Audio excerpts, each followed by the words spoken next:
What are the typical funding rounds for a startup and who invests?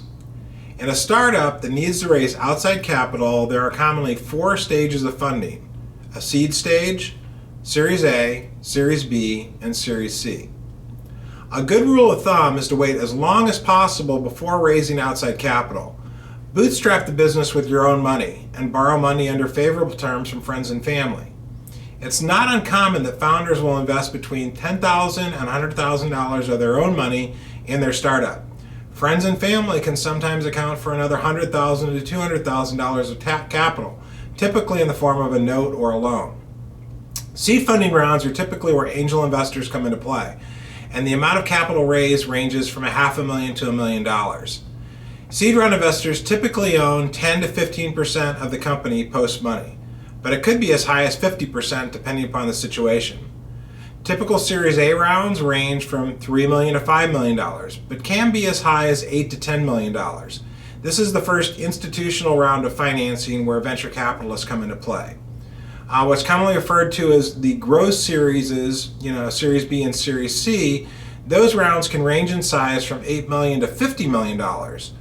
Typically, there's 12 to 18 months between investment rounds.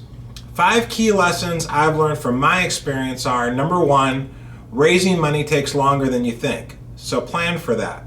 Number 2, raising money takes more time than you think. This is different than longer. What I'm saying here is that it takes more hours during the day than you think. You have to have a concerted effort and focus on the fundraising effort in addition to managing the business.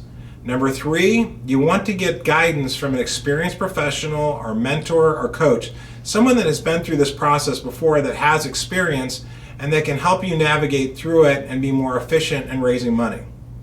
Number 4, you want to raise smart money. In other words, you want to raise money from individuals that can contribute more than just cash. You want people that can have some expertise in the verticals that you're servicing so that they can provide some level of expertise, maybe with customers, partners, etc.